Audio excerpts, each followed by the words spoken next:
Saudara-saudariku yang terkasih dalam Yesus Kristus,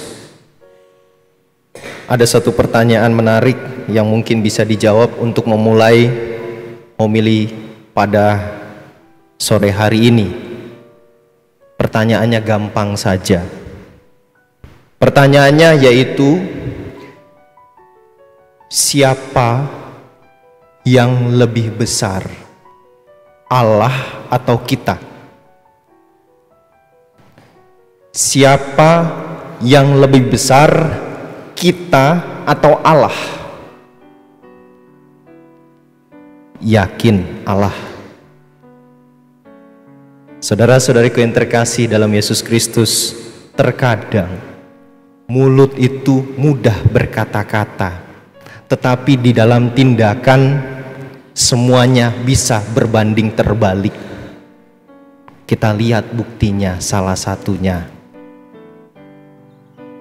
Kalau kita lihat di dalam kehidupan kita, ketika kita mengalami suatu masalah di dalam hidup kita, ketika kita benar-benar mengalami suatu pergulatan di dalam hidup, kemana kita akan lari?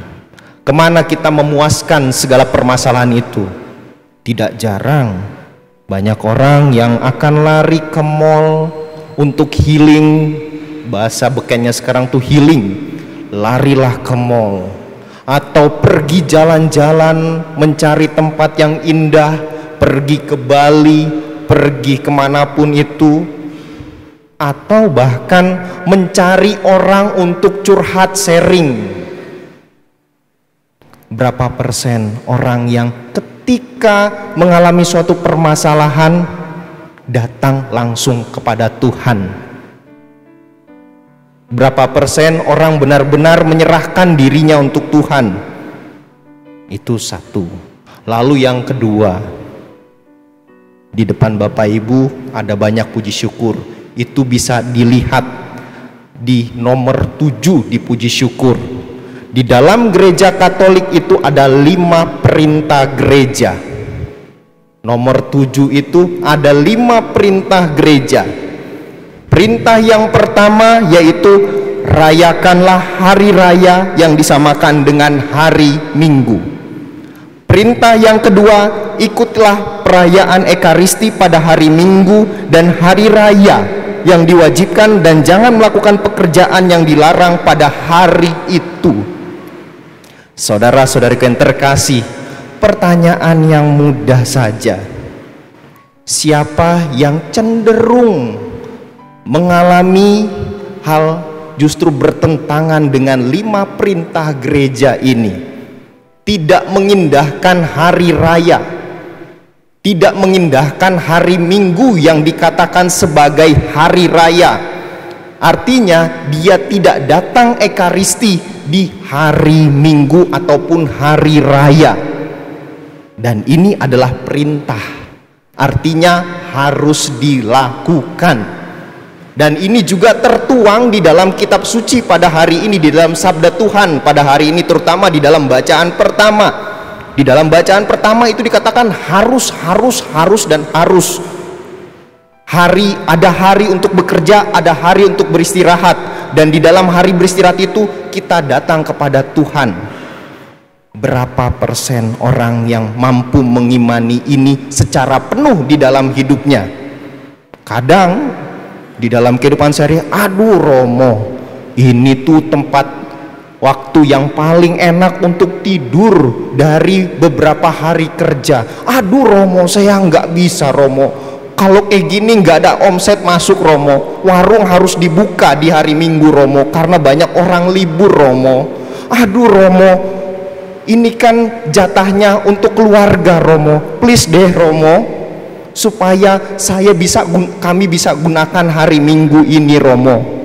Saudara-saudariku yang terkasih dalam Yesus Kristus, sebelum kita masuk ke dalam permenuhan, kita harus juga mengetahui bahwa apa makna dari Ekaristi itu.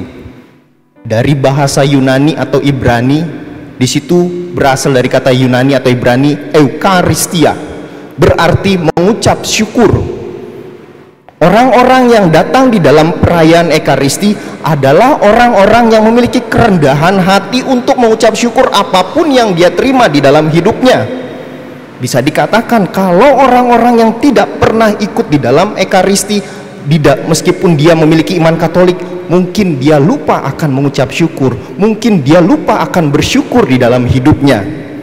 Saudara-saudariku yang terkasih dalam Yesus Kristus, dari dua contoh ini saja kita sebenarnya sudah tidak meninggikan Allah di dalam hidup kita. Kita benar-benar tidak membesarkan nama Allah. Kenapa? Karena yang pertama, kalau kita benar-benar meninggikan, membesarkan bahwa Allah itu adalah yang paling besar dibandingkan kita, pasti kita percaya kepada Allah. Ketika kita mengalami masalah, datang kepada Allah. Ketika kita mengalami suatu pergulatan hidup, yang kita cari pertama-tama tidak lain adalah Allah di dalam hidup kita. Begitu juga di dalam Ekaristi.